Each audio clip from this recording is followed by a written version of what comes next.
turned me up, man. I enjoyed, gave me some flashbacks too, reminiscing about the times we had as well. Let me just give a shout out to Quell, big homie, man. Shout out to Quell, man. What's up, boy? This your guy, man. 2 Upper, man. Ziggler's house. Leek, boy. 1994, 95. Matter of fact, 95 summer, to be exact. You and Ron doing just pop the HDM receiving room and then HDM Bing, and they sent you on over to the 3 building, big fella. Yeah, that was shout out to my guy, Soul B, B Original States. What's up, big fella? Yeah, I watched your interview, man.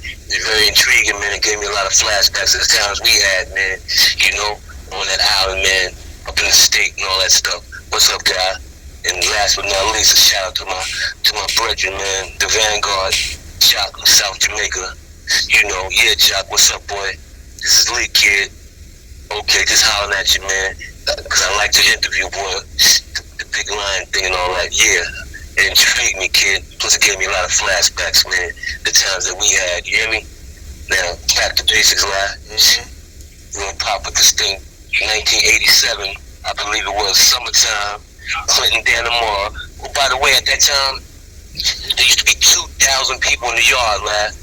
They hadn't split the yard yet, where this side come out and that side come out. So it's 2,000 people in the yard at this time. 1987, Clinton, Dannemora, 2,000 people in the yard. I was on long-term key block, getting ready to get off that thing in a couple days when the brother came in with long dreads. I was like, okay, got a new neighbor. I had been there about a year at that time. Matter of fact, 8 months at that time. I was finishing up a year, my last year, or the long term I had. I came from the stock, I believe it was stock or Elmira, one or the other. And ended up in the long term. I'm a young nigga, man, so I'm feeling like, fucking smoking a tree on the company. I push my mirror out the corner to look in the cell, and he knocked the mirror out my hand. He was like, yo, what are you doing? I was like, oh, my bad, I didn't mean to really do that. But then again, I did, you know what I mean? He was like, yo, you never do that, kid. What's happening, though? I was like, yo, you got that tree blowing? He's like, tree blowing? I mean, the weed. He's like, I'm gonna write you a kite. So he writes me a kite. I'm a young cat. I'm still bouncing off the walls at this time. It's my second bid, but the first bid was, I just blew through Elmira, Comstock, and Fishkill. So it wasn't like I was up in the maxes for a long, long time. But just being here, I was doing all the maxes. Long story short, Maximum writes me the kite, yo, never look at a man's cell, so forth and so on. This and that, yeah, it's me with the tree, or as you said, the weed, boom, what's up? I really didn't have too many items to give him, but some soap and stuff like that. So I made up a little package and sent it over to him. In turn, he sent me back the package and was like, yo, hold on to that stuff. You're gonna keep lock, right? Hold on to that stuff, kid. Here. Gave me a nice little spliff, man, to go in the air. So by him doing that, that's basically how we got our introduction. We started talking. Became one of my good friends, man. He gave me his mother's P.O. box to stay in contact with him. Because he was explaining to me he was going to the yard the next day. Shit was getting ready to get hot. He was a rat hunter. Now, I heard of the rat hunters before, but I never was up close and personal with them except for T-45. And before that, I hadn't really been in the max for a long, long time. I was in Elmira for 2 years. But we was adolescents at the time, 81, 82, 83. So we basically was popping on some adolescent shit, you feel me? So the rat hunter thing, I got introduced to like on my second bid. Anyway, them boys popped crazy in the yard on the 5%ers. Went up on their court, started stabbing on the guards, stabbing blacks all in the yard. But it was one brother that stood out the most with the 5%ers. His name was Big Bahim from Brownsville. Shout out Bahim. Big Bah from Brownsville. He was giving them the business, baby. Knocking niggas out with knives, throwing niggas up off them, doing all that Gucci gangster shit that niggas do. And boom, nigga Breeze snuck up on him, climbed up on him, because Bah was a big dude. Climbed up on him like a pit bull locking on a nigga and was just stabbing him. So the police had them guns up in the towers. And we was like, yo, put it down. The mayhem was so crazy, nobody was dropping anything. They started shooting in the yard. They ended up shooting that kid Breeze from the lower deck. Me and Breeze, I got cool on my first bid, so I knew who Breeze was. He was down defensive with Shorty Wop and all of them. I don't know how how cool him and Wop and them was, but the whole Lord Deck, Blue Boy, Shorty Wop, you know, Pogo, you know what I mean? It's a bunch of them cats, Ray, it's a whole mass of them. Shout out to my Lord Deck boys. You know, it's Leek, baby. Yeah. Anyway, they was popping, man. So Breeze ended up climbing up on Bob, and the police shot Breeze up off him and blew his guts out. Breeze ended up having to push his guts back in, you hear me? And then the Italians, you know how the Italians got that big court? Yeah, that big court on the side going up the hill. Right. They started throwing rocks, and you know they got the rocks in the yard in Clinton. Yeah, they got the stones. The Italians stones. Right. They was picking up big stones, throwing it at the tower, trying to hit the police who was shooting. So the other police with the black trench coat on ends up shooting the scatter gun like a shotgun. All the niggas' faces, niggas' arms, niggas' body. Yeah, they was busting heavy ammunition at people, man. And the shooting a bunch of people with the scatter gun. All the pellets up the niggas' arms, faces, and all that. So it was mayhem in Dannemora. And it's ironic, because at the same time all this shit was going on, the Vanguard had gotten some beef. My crimey Jock, he wasn't my crimey at the time, but Jock had gotten some beef with Cabeza. And Cabeza was on this company, and he thought Cabeza had snuck beef for some valleys, because, you know, Jay, he was a jiggy dude, you know, South Jamaica. Preem was in the building too. Shout out to Preem and Prince on him. Oh, they was in the building too? Yeah, Preem team. You know, it was mayhem. You know, 87 Dannemora. Yeah. Everybody, their mama was in that spot. Who was somebody from the boroughs, you hear me? And yo, Preem was chartering buses. Got the whole Queens coming up to the seat throwers and all that. The throwers wasn't feeling that. The T-45 and them was trying to put the press down on that too, you feel me? Yeah. But Jay, I got snuck deep for his balance back to Jay, and he thought that Cabeza did it. But it was really this nigga named Duke. Duke was a porter downstairs, if I'm not mistaken. He wasn't on Jay company, I don't believe. So Jay had got a banger. Nigga passed Jay a banger. Jay didn't really investigate it. It was so fast, you hear me? So he snuck down and blammed Cabeza in the head with the banger. Come to find out the banger didn't have a good point on it. The point wasn't fully made, you hear me? So he dropped Cabeza, but in the same token, he caught one in the face. Jay knocked him out after that. Boom! Dropped him.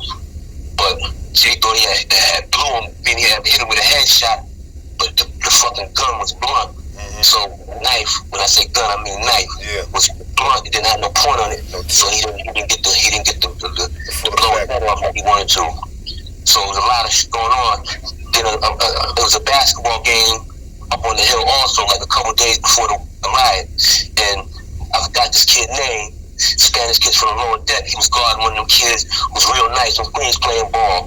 And you know, when the crowd is out there, dudes like to act up, like, yeah, this and that, blah, blah, blah. You know how the basketball court be. Like that red talk. Yeah. Long story short, after the game, was putting the dribble down and point scored on the kid from the lower deck. The kid from the lower deck ended up scratching him in the face real bad. Big Crush and all of them got involved with that. So it was a number of different things popping up all at the same time to lead up to that riot. You hear me? The riot changed the reflection of Dannemora forever. Because then they split the yard up. There was certain blocks coming out with certain blocks, you know, one side and the other side. But at that time, the whole jail was coming to the yard together. 2,000 motherfuckers, you hear me? Yeah. So did you stay in that jail after that? After the riot? Nah, what happened was they PK'd a lot of people, and I end up going to Comstock. I ended up going to the stop because Jock went to the stop too, along with Cabeza. But Jay had a date. Yeah, Jay had a date to go home, so they didn't really rumble in the jungles. He was going home like in a matter of weeks. Yeah. So, and then also Head was letting them know, yo, that wasn't me that did that, man. Bugging. Yeah. So, you know, it didn't go nowhere, and it never ran me in the kid. The kid that nigga said did do it, Duke. What type of dude was he? He was a grimy dude? Oh man, Duke was super grimy, man. Super grimy. Me and Duke was in the 3 building, 82, 83 together. Something on, everybody was there. Because at that time, 82 on the island, they used to do the overload, send a lot of motherfuckers to the 3 building. So I got caught up in the overload, and I ended up in the 3 building. And there was a lot of name brand dudes over there. And Duke, because Because, you know, the girls also was intertwining with us over there, like going to school with us. If you worked on sanitation, you know, C.O. Scott, shout out to C.O. Scott, man, sanitation, 82, C73, my God. Even though he was C.O., he was a regular dude from the town, you hear me? Yeah. And you just better get it in, baby. Yo, move around, go do that garbage, go do this, do that. Yo, just don't get busted doing whatever else you're doing, you feel me? Yeah. So we just moving around, man, intertwining with the chicks and all that, you feel me? I swerve on and all that, it was crazy. Loose like a motherfucker, man, loose like a motherfucker. C73, 82, 83, I was in Cabona's house. Tottenham was upstairs, I think in two top sneaker shop, like two upper, one or the other. And I think Duke was somewhere in there too, in that area, in the two buildings. Oh, so Duke ran with Tottenham? Nah, he knew him. He wasn't fully running with him, I don't believe, because Tut had his own thing. You know, Tut is a general, man. So Tut always basically had his underlings, man, his team. You know, when Tut rolled, he rolled, and with him. That's how that went, man. He always called me Too Cool. Yo, Too Cool, sup? We was on a visit, getting ready to yap something one time in the 3 building, but the kid broke out. He was a visitor. This nigga was heavy, you hear me? Yeah. He was gonna yap this nigga, man. Tut was like, yo, nigga turn that police turned his head. We gonna get this nigga. But he ended up getting up on us and getting up out of there. I don't know what was going on. His visit hadn't even came. He must have felt the heat, you hear me? Yeah. That was that, man. He got up out of there, and that me and Tut never got to fulfill the deed. Shout out to Tut once again. He in the feds. Yeah. I was with his co-defendants and all that on that bid too. Jaguar, Qasim, Benjamin Shim. Shout out to Benjamin Shim, you know, my guy. I'm like his little brother when we was together. You know, I ended up running into him again on my second bid. I heard he caught a bad one. I'm not sure. I don't know the outcome of his joints. But shit, that was my guy. I was like his little brother. Like I said, we both rounds got out a little mischievous dude. Even though I was from Harlem, a lot of dudes embraced me because I had a Brooklyn swagger. You feel me? Yeah. Yeah. So you came. So let's back up. Back in '82, when you first came, that's when the first time you came through. '82. No, the first time I hit the island was '81. Then I got bailed out. I laid up like 5 months. Then I got bailed out. Then I came right back for armed robbery, like 82 October it was, I believe. Then I ended up staying on the island from 82 all the way to 83 summer. That's when I went to Elmira. That's when Elmira still had the swimming pool and all that, you know? Yeah. And back then, all the name brand dudes that you hear in the 90s and all that, we all kids together in Elmira. You know, Jimmy Lee, 183rd. Shout out to Jimmy, man. And then Phillip. Blue Boy, me and Blue was in the same part 50. That's where he blew trial at, part 50 Rough Racks, you hear me? Oh, you was in Rough Racks? Yeah, me and Blue Boy, yeah. Oh, all right. Part 50, man. Tell the people about that judge, man. Tell the people about that judge. Oh, man, that judge was crazy, man. He's telling people, yo, you look out the window. You see that little stump out there? By the time you come home, it's gonna be a full-blown tree and all that type of stuff. Yeah, he was really railroading brothers, man.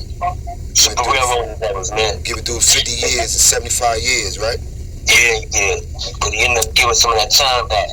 Then he hit the town. I never got a chance to run in the blue. The last time I ran in the blue was 87 in Dannemora. He was in the box. And I was going on a visit. They was like, I believe it was 87. Was it 87? You said 87 in Clinton. Everybody was up there. Everybody like somebody was up there, man. Kid and yeah, everybody was up there, kid. I'm telling you, 2,000 people used to come to the yard. 2,000 people, man. Can you imagine that? Mischief and mayhem. Brothers that had beef on the islands running into each other. Brothers that beef on the streets running into each other. Yo, it was crazy, homie. Crazy. But you know, we live that life. We gonna be in that life. Feel me? And then all the bids I had, man, they're always been a cakewalk, man. You know, not saying that to be funny, saying that because it's real. You know, I caught a lot of good breaks while I was in the penitentiary, man. Touched a lot of paper too. We get into that on another saga. You hear me? Yeah, that's another saga. That's another saga, baby. Word, man. Yeah, that's real. And that'll really blow their mind. Yeah. when they know it was going down like that, popping bottles, drinking hen rock and Moet, and blowing the Buddha down crazy, and bringing the rug cutters every night. So when you first came in, man, you know what we do? So regular Egler shit, man. Regular Egler, man. So when you first came in, when you first came in '82, you was running. You had a Harlem mob in there, or you was running with Teelo? Like I told you, you know, I came through like you know, I had Gazelles. I was wearing the Eve Saints on the island. I had the Eve Saints on. I wasn't wearing the Kango around, but I used to wear Kangos in the street, right? I've been wearing Kangos since like the '80s. You know, I was like a Brooklyn swagger. Because a lot of my team, matter of fact, some of my crimies, shout out to my crimies, man, co-defendants, man, the Duffy twins from Brownsville, you know? They were notorious. They had moved around my way uptown. So we started taking money together. I was much younger than them. I was running with the younger brothers first, James and Dean. And then I ended up meeting the twins. And I was taking some money in the train station one time. And they see me yap something. And then as I'm trying to leave the train station, they back tray it out. All right, shorty, get that up. I back my tray out. Boom, get what up? And they're like, yo, where you from? We talking while we got our bangers out on each other, you hear me? I'm like, yo, I'm from right here. No, you not. No, you not. I'm like, yes, I am. Boom. Long story short, we end up incorporating. And I end up seeing them across the street on Linux Avenue, 111, 112. And the new buildings, Miss Peppers, that got our sons out of Brownsville because they had too much drama. And our son Mike, I got his face shot off, but he lived. So this nigga had a band, it's like the invisible man, you hear me? Yeah. Whole face was going though, yo. But you know, he still had his eyeballs and all that. His nose knocked off, you know, it was ugly.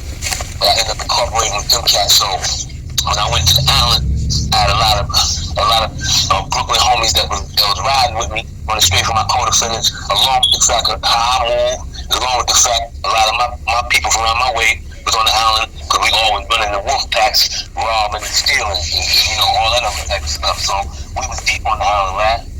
Crazy deep, yeah, crazy deep, you know. And you say you always been like a little guy, right? Huh? You always been like a little guy. Always, up until the end of my first bid, I started working out crazy. So I went home, and when I came back on my second bid, that's when I started, my body developed. I was only 16 when I hit the island. So my second bid, I was 20, 21, and I was in HDM and all that. So a whole different reflection than being in the 4 building, being in the 8. You know, it was more real. It was more gangster shit going on. You know, it was more murders and shit like that. Plus, a nigga eat hardy, man. You know? Yeah.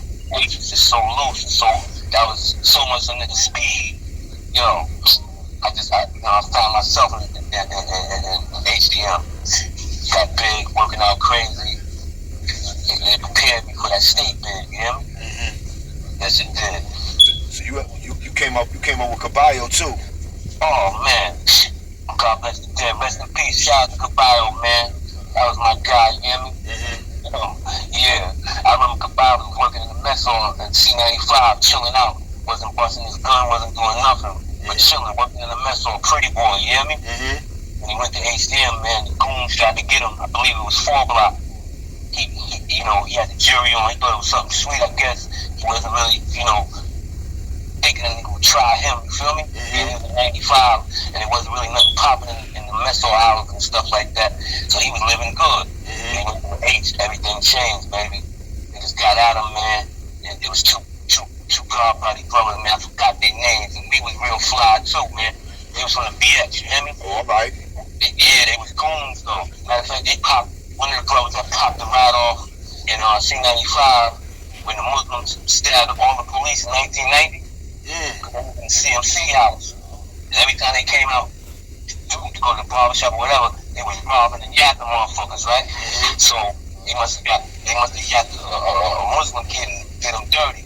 So shout out to Andrew Jackson, man, Brownsville, AJ, right? AJ came in the building. He was the Imam. Now AJ and Ike Livingston, shout out to Ike Livingston, man, Brownsville. All right. Yeah, baby, rest in peace, nigga. You know, he's a native grand cats, man, from the Ville, you hear me? Yeah. He's honest, you hear me? Anyway, AJ came to 95, and he was the Imam. So once he was in power, man, he had the Muslim brothers moving like real militant, real radical. So the brothers was in CMC. I can't remember this guard by his name, man. I was with him everywhere. The H, we was in the H together in the same block. We was in CMC together. Damn, you couldn't promise, man. Anyway, they come out. And go back in CMC. It wasn't Big True, right? Nah, not Puerto Rican True. Nah. True's my comrade too. Rest in peace, True. Rest in peace. All right. Yeah. True died, man. He died, man. That virus, you know. All right. Now, but go back to what you were saying. Yeah, but back to basics. The dog body brothers, they come out, they eat, and then they go back in CMC and get low. You know, at that time, that's all was moving in C95. You hear me? So, long story short, being an AJ with the Iman, he had a more radical mindset, and he had the Muslim brothers moving real radical. So I guess they went to Juma, and he told them, we got to get these dudes. We're going up in their house, blah, blah, blah. When they came out to the masjid, they rushed 9-11 lower, you hear me? And when they rushed the house, they was trying to get at that boy, but they didn't really get at him. They was tearing the house down, ripped the gate off, the hinges and all that. The police responded to the mayhem. They started giving it to the police crazy. Stabbing police, knocking police out. Yeah, that was a classic, man. 90 HDM? 90 C95. Oh, 90 C95. All right. C95. Yeah, they got off the hook, man. Andrew Jackson, AJ, the Iman, set the Muslim on a mission, Jack. But you know, it is what it is. You know, that's how it goes, man. What's the story you told me the other day about Caballo? You said you stole his weapons before? Man, Caballo I got a lot of history with Caballo, man. You know, I got history where there never was no drama. But a couple of his comrades came and played themselves. We was in 13-15 law at the time. This is C95. This is in 1990, I believe it was, right? This is 1990. And we up in the house, shaking out. You know, we do what we do. You know, matter of fact, when I worked that house, I bagged the lady, good lady, man. I bagged. So I was up in the house, she pulled me up in the house. So I had access to move all over the spot at night. But then I come out, go to the other side. I always used to go to the 13 side, but brothers didn't know I was coming out my cell on that side. So I slipped in the day room and do what I like to do on the freaky freak pit, popping bottles and doing all that. Then I would come back to my side and spread love with my whole team. They be sleeping, thinking they dreaming when I be at their door talking about, yo, put your green cup on the door. Like, shout out to Sharp On, man. Hey, Sharp, man. Hopefully we get to hear this, man. Alfred Adams, yo. That's my guy. We was 13, 15 up together. And matter of fact, his wife, shout out to Stacey Henderson, man. She was an officer in C95 too. So the house was so loose that she was coming up there to see their man. You know what I mean? And I was shaking. So boom, Stacey came to see Sharp. And that's how they really punched. They already was fly, super fly. He was messing with this girl, the rapper girl, Sweet Tizzle. And, you know, Stacey was his thing, you know. And they really got fly. And I heard he ended up marrying her, man, and all that stuff. Shout out to Sharp On once again. This is Leek, baby. Me and Sharp ended up going to CMC together in 95, that same house, man. They blew this nigga top off, man.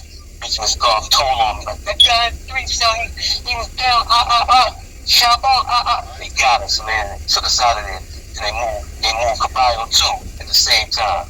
You know, so they got crazy. I told you, this man that came in the house, he violated his man crazy. But we didn't know he was a man, but you know, I guess every Dominican that came in at that time was his man, you hear me? Yeah. No English. And he talking about that jack, you know, jumping up on the gate, screaming for Caballo, but Caballo was in court at the time. I don't know if you ever been to C95, but sometimes the lights go out. No, I've never been there. And then they have to put the little emergency lights on. All right. And the lights went out on this chump, man. We dared this nigga, you know, a helicopter had to come get this cat, yeah? Oh, yeah? Blew him to the blood, was dripping up all the way to the bubble. Blowing him crazy. When the lights came back on, he was a mess. Knocked out unconscious, got 50 holes in him.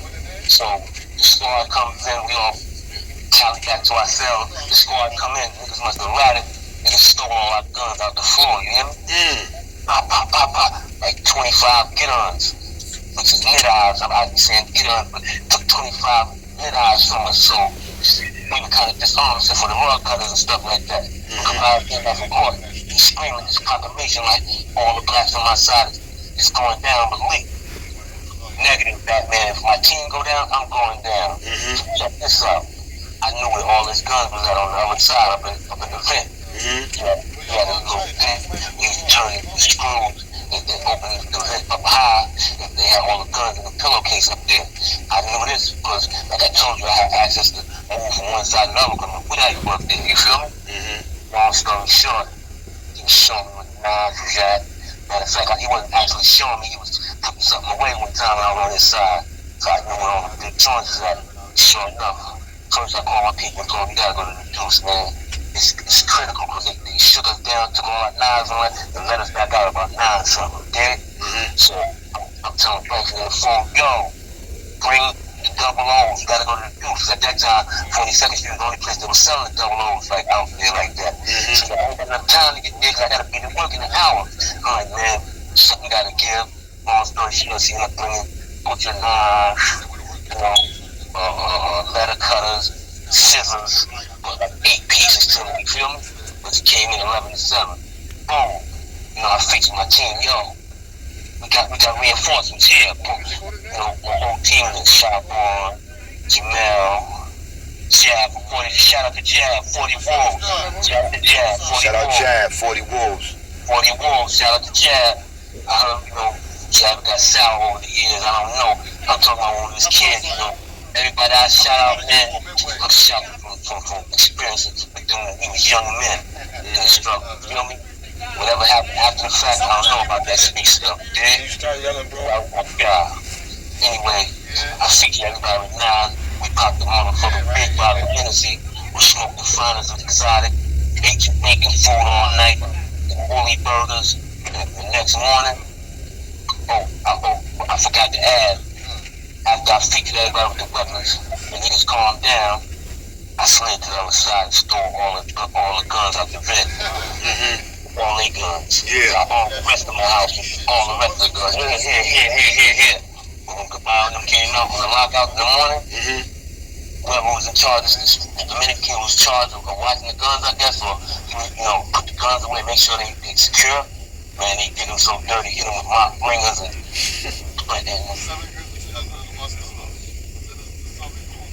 what block that was in?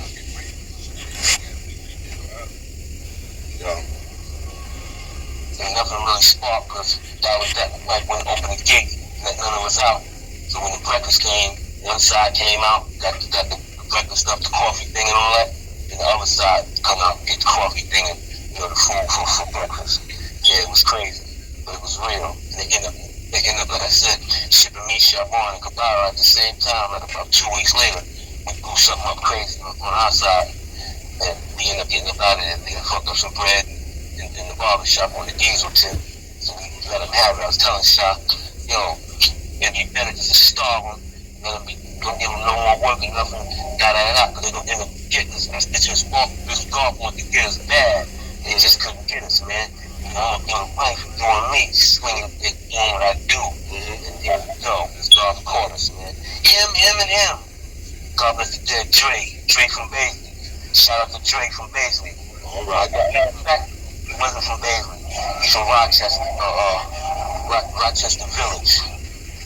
Rochester, Queen, I forgot the name of the spot. Shout out to Dre though, man. Curly hip tall Dre, man. My God, he was down on me in Shabon. He got us all out of there though. I be hearing a lot about that dude, Shabon, official. Yeah, man. Alfred Adams. He was Bush. He was down with Bush and his sister Nene. They was in Connecticut together. I think they all from LG, if I'm not mistaken. Yeah. But I heard he used to live in the Bronx too.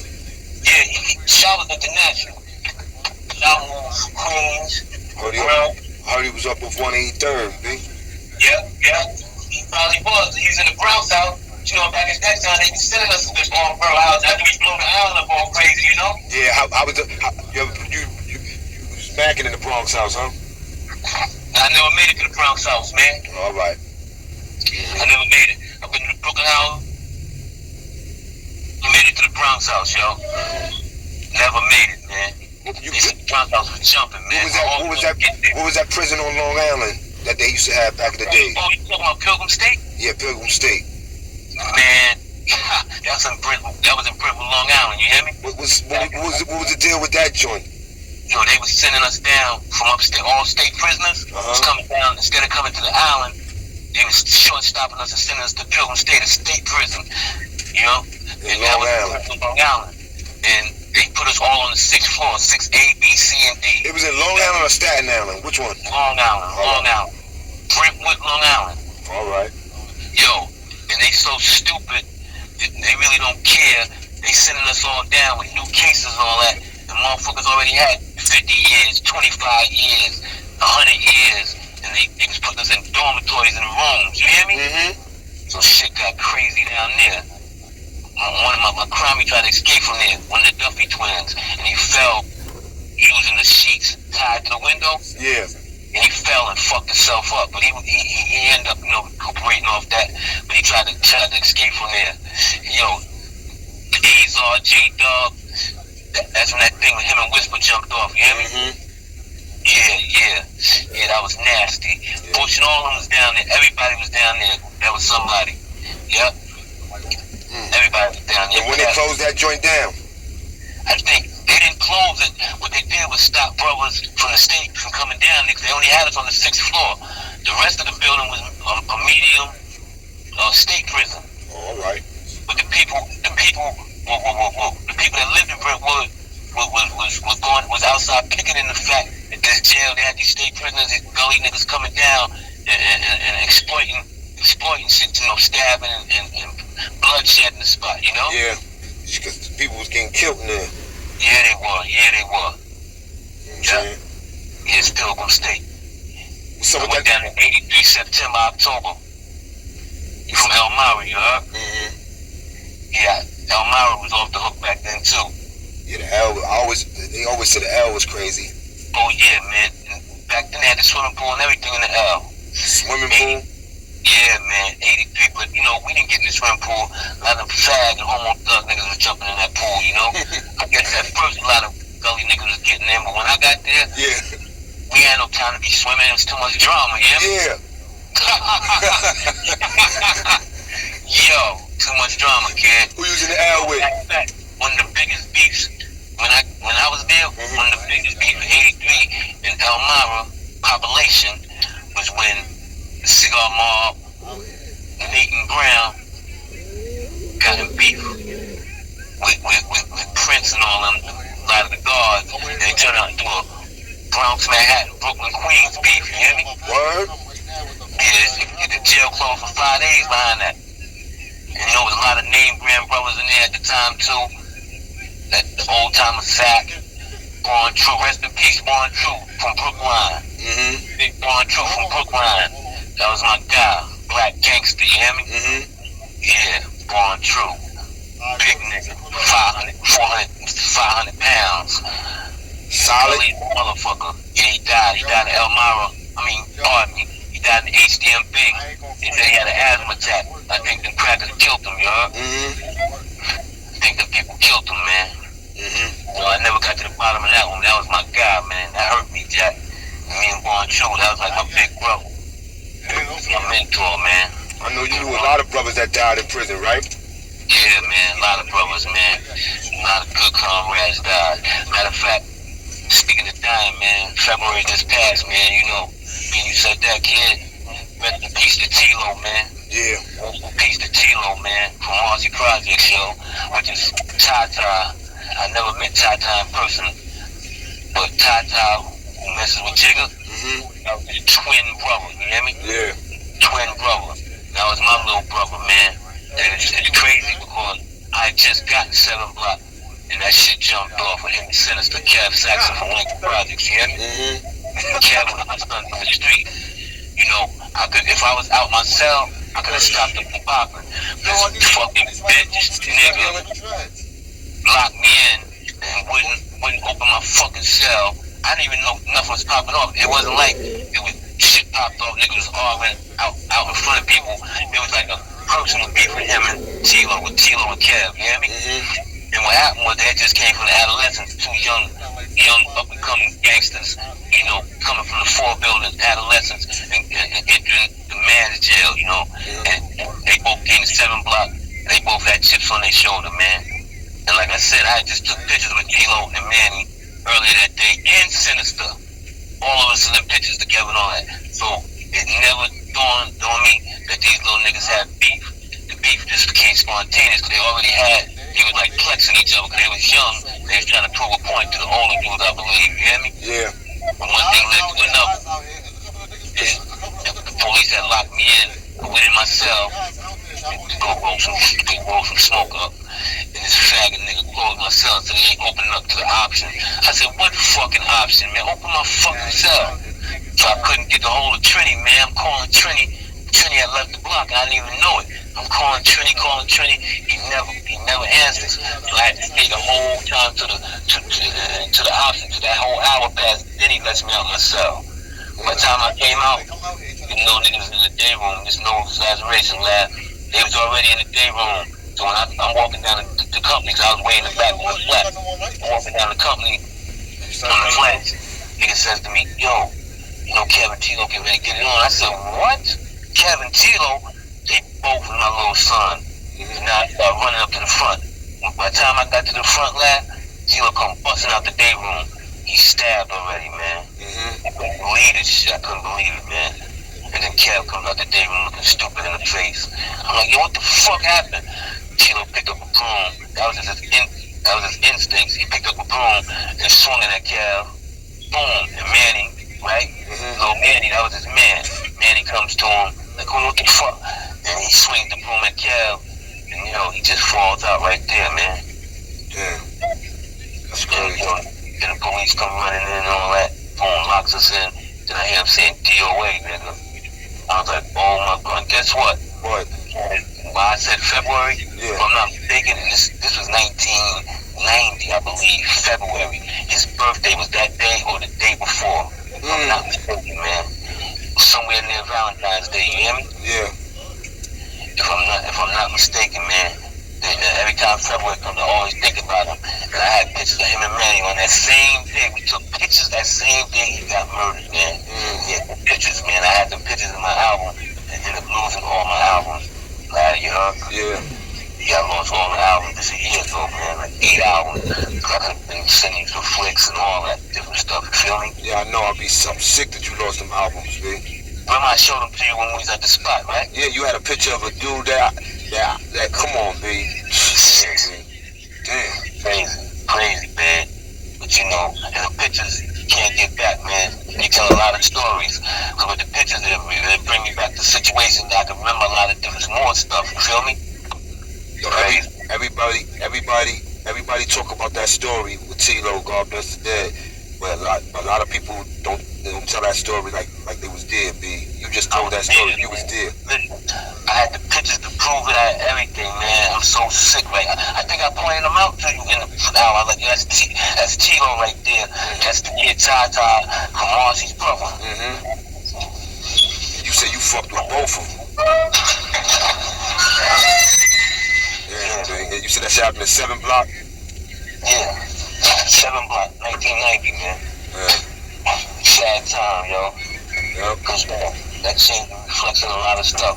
Then brother was calling, you know, it was a brother named Nugget, I believe. So it wasn't over a phone. Yeah, it started.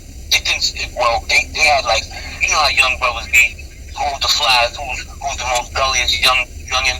So one thing led to another, but it was over the phone, and the final draw was the phone. You feel all right, yeah, all right. That's how that went, but it was a build-up of a lot of things. Like, he thought he was jiggier than him, he think he jiggier than him, he think he's gonna go off more than him. You feel me? Yeah. And every time I was around, I was like, knock it off, little niggas, and come on. We gonna blow that tree. See, I bring brothers together with that tree. I keep a tree in my pocket. You hear me? Yeah. I kept the trees in my pocket. Anybody know me know that. Then from there, after a bad wife, he just got phenomenal. They got stupid then. You hear me? He got stupid then, lad. Yo, it's like we was in the Fed joint.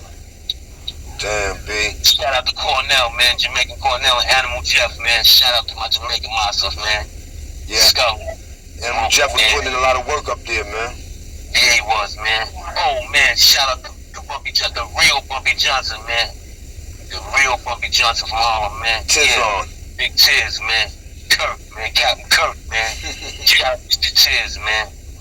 Real Bumpy Johnson, man. Yeah, man. We always on that island together, yo. Can't forget my guy Big J, my workout partner, nigga. Oh, man. That's my little brother, man. That's my little brother. We never bumped heads on the penitentiary side, though, you know? He did it all in the street, you heard? Oh, all right. We did it all in the street. Nigga. Yeah, that's my guy, too. You know how we roll. I brought them 2 goons to the house one time. Remember that? Yeah, B. Yeah. Word, B. Oh, man. Yeah, this was a legendary one, man. Give a nigga, you gotta leave us with a smoker, man. You gotta leave us with a smoker story. Something for right, that man. nigga. What happened with Jimmy? No, I already think I gave that up with Jimmy Lee and Blue Boy. Shaquelle tell that story. You heard? All right, I got you. This is 1995 summer, C-73. At this time, the reflection on the island, a lot of the Spanish brothers was really, you know, not all, but a lot of them didn't know no better, really violating black brothers, you hear me? All right. So, as we know, little Omar, shout out to OG Mac, you know, they put a lot of dirt on his name. Omar Cortez is my son. Since HTM 89, he came up in 6 Block with us. You know, over from the 3rd, shout out to O, you know, so forth and so on. Something had to happen, man. So they formulated the blood thing in 9-4, whatever. And this is 1995 now. All right. Now, I don't know who's in power. I don't know what's going on. But now I'm on the island. I'm doing my regular. I'm regulating like I normally do. So we in Upper. Basically, it was only like 2 real houses on the south side that was repping all the dorms and all that. Spanish boys was robbing, black brothers stabbing them, sending them out of there. In comes Shaquelle, big homie. I think he just came from HDM Bing, him and Big Ron Do. Shout out to Ron Do and Kenneth Mays, my homies, man. Big shout out to my homies, man. Big shout out to Shaquelle, too. Sleek Quell. Anyway, Quell comes to the building. He sent him right to my house. We was in Upper. This cop named Ziegler's house. I'll tell you about that sucker in a minute. But he was from Brooklyn. He thought he was a goon, but he was a cop. Anyway, Quell comes to the house. When Quell comes in the house, we incorporate. You see how it's moving. We start chopping it up. Everybody that's his family is my family. You know what I mean? The word is all the Spanish, yeah, just everybody supposed to be waiting in the yard for Quell. I'm like, yo, Quell, listen, I'm not riding and all that shit. I'm not blood and none of that there. But your beef is our beef, man. Your beef is my beef. Anybody that's running with me in this house, we going out to the yard with you. Whatever's gonna happen, gonna happen. He's like, real? I said, real. He said, Leek, you might as well get the car.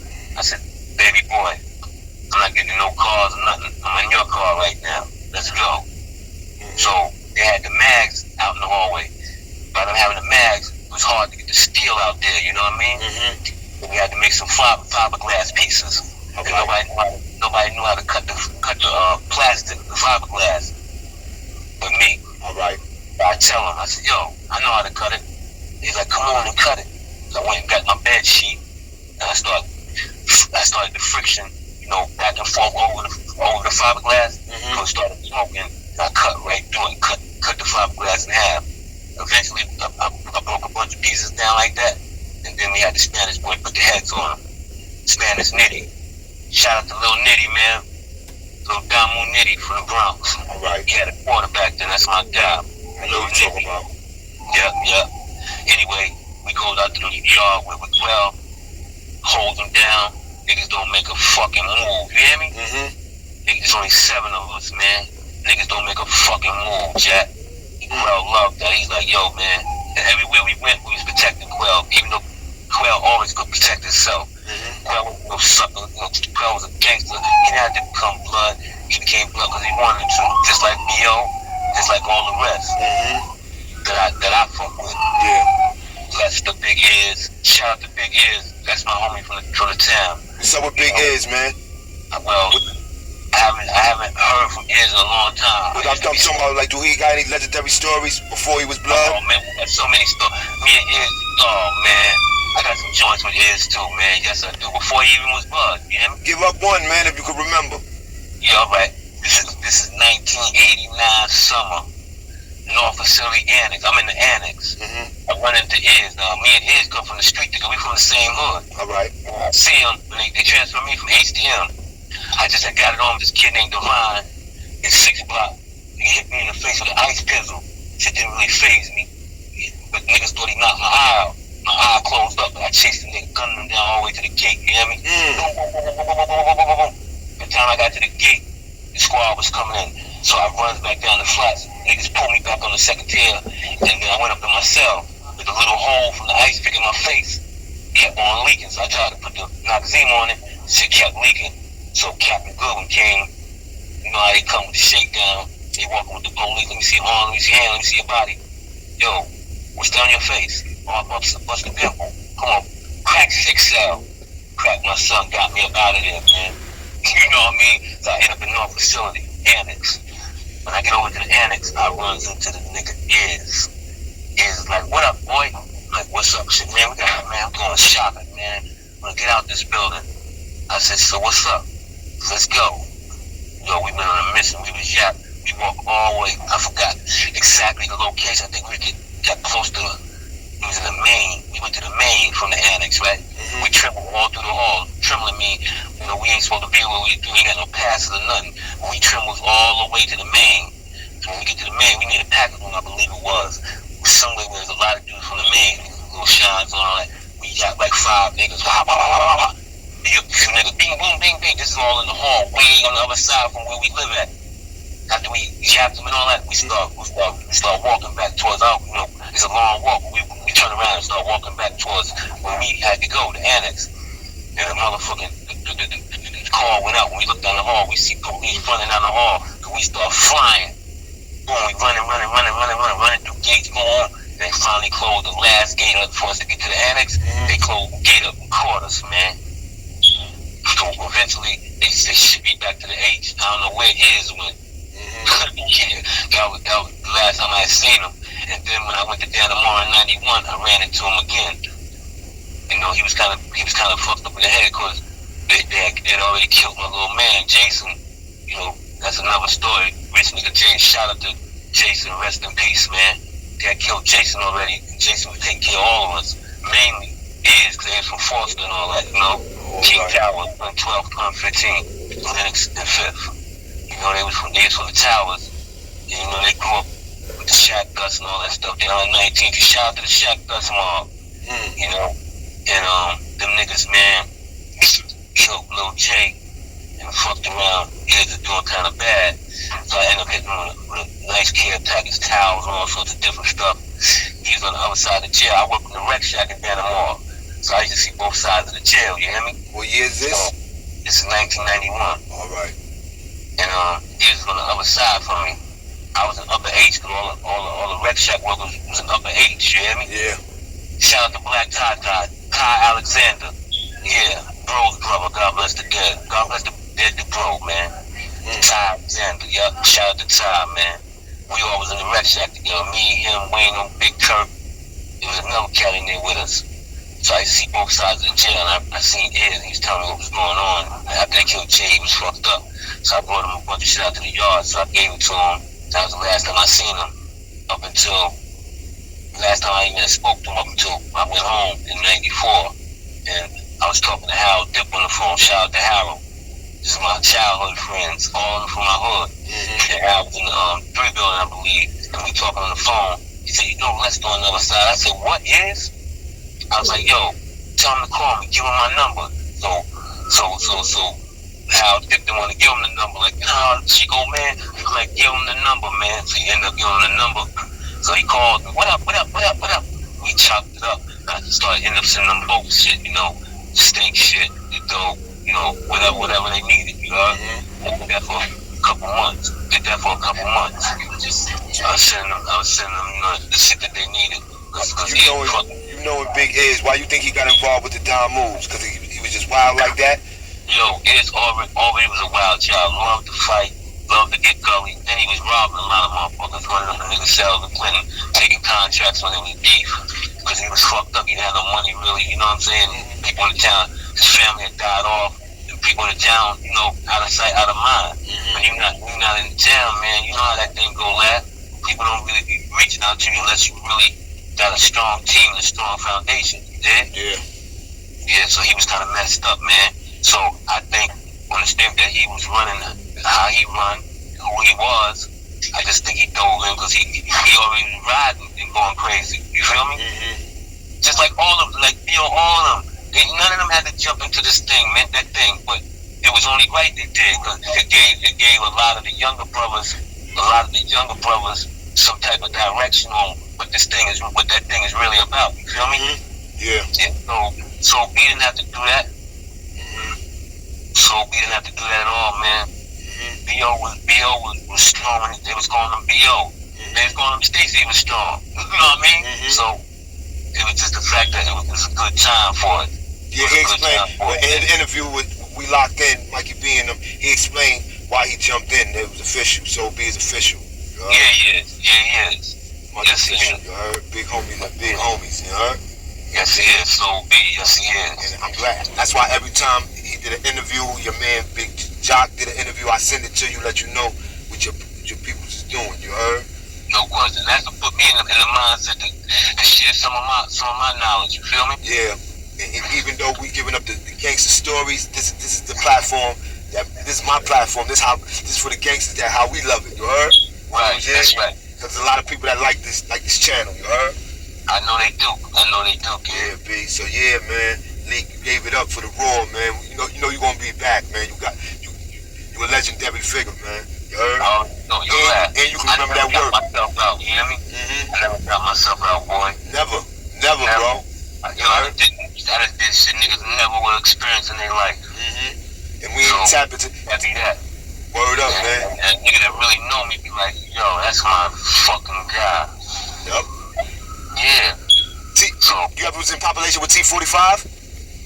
Nah. Where was I last with T45? I was in probably Clinton when they had him up in the unit. What's that? Auburn. We was in Auburn. I think it was 84. All right. 84. Cause he did a lot of time in Agnes Seb. You hear me? Yeah. They Agnes said him a long time ago, man. Since the 80s, huh? Something like the late 80s, like the middle 80s. Yeah. What was the incident was it a specific incident that got him Adam Assad? Or was it that incident that you told that happened in 87 in Clinton? Let me tell you this. I can't pinpoint it like that, but his head was so much drama that things pop off and dudes start dropping them slips. They'll go get a motherfucker from niggas was telling on that nigga crazy. Let me tell you something. Dannemore was so crazy in 87. Even Calderon was there. Rest in peace to Calderon, man. Calderon was there in 87. 87, we was all in Dannemore. I was in the music class with Caldy.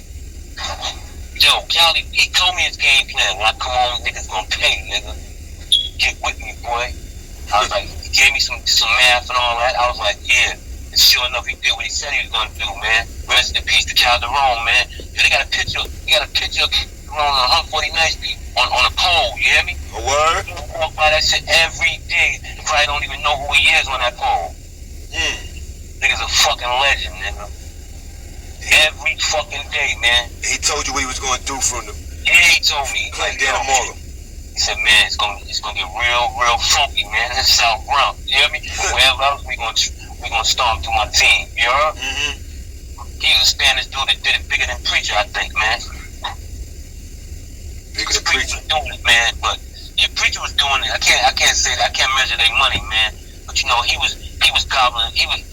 Calderon was dealing with them dudes moving a multiple amount of that diesel in the X. And you know, at that time in the 80s, it was bananas. Yeah. The money was bananas. Yep. The money was bananas, lad. Come on, man. You cannot deny that. Yep. The money was astronomical.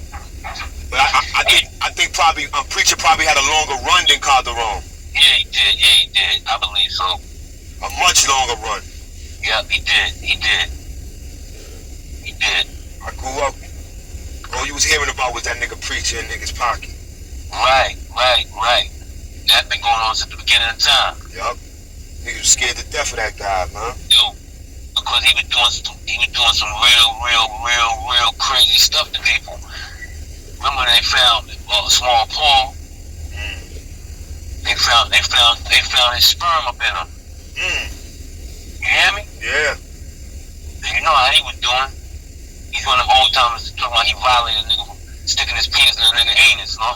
Yo, that's crazy. Yeah, that nigga crazy, B. Yeah, B. He's still alive too.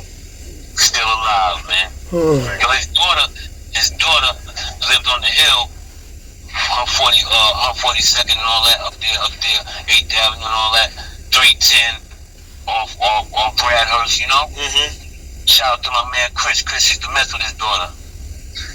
Jamaican Chris, shout out to Jamaican Chris, man. Yeah, one day, that'll probably be the next story, the next history, whenever you want to give it.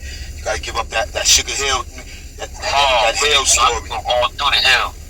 You heard? Yeah, for sure. That Harlem joint, you heard? That Willie Burger joint, you heard? Yo, I always lived in name brand blocks, nigga. 112, 145th. Never no quiet blocks, nigga.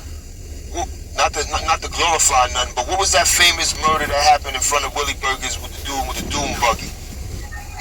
That was Jason, man. Oh, that was your man? That was your man? That was your man? Travis. That was Travis? Yeah, that was Travis, man. Yeah, I'm not trying to glorify it, but I remember hearing that story growing up. Travis from Grand Projects. The dude in a doom buggy on 145th Street in front of Willie Burgers. They killed him, B. You heard? Yeah, they did.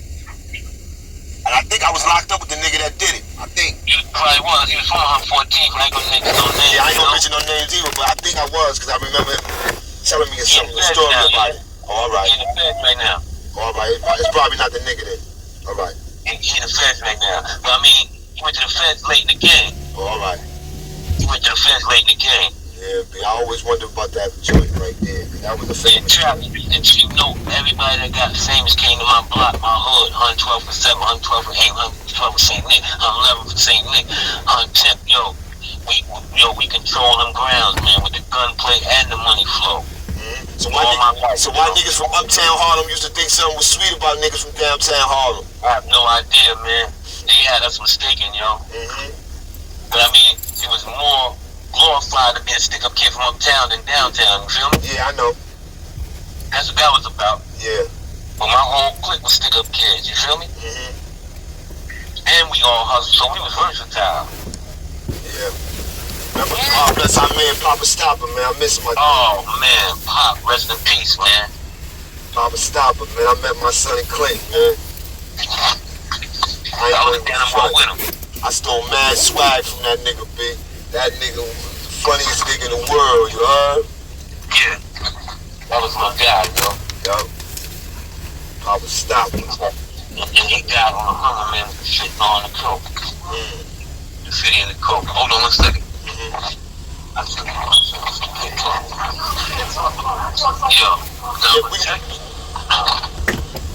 Yo, Leek, we can finish this up right now. Good looking for the joint. You heard? I'm gonna call you later, you heard? Alright, yeah, do that. Alright, one. I'll call you later. Yeah. Alright. Alright, one, baby.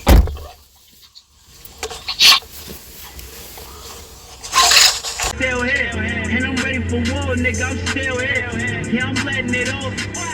I don't like the way I'm living, but I still wanna live. It's like I'm asking for forgiveness for some shit that I did. I was young, I was only a kid. They say what goes around comes around, but I say it is what it is. I trust nobody. It seems like everybody's a snake. It be your own homies trying to snatch food off your plate. They be watching every move that you make, trying to do what you do, and they get mad if they do it too late. I got stabbed twice, and I didn't even know I had beef. But most of the time I got a problem, it don't be cause of me. It don't matter, niggas know I'm a G. I ain't telling police shit. I hope they don't talk about me. I'm usually the predator, but wind up being prey. How the fuck I almost died and wound up catching a case? The cameras got a good look at my face. They ain't see me get stabbed, but they see when them niggas got chased. Can't make this shit up. Boy, I could be going to jail, but I was this close to going to hell. I couldn't take that L. Nah, not by no bitch ass niggas. When I die, be a real killer pulling the trigger.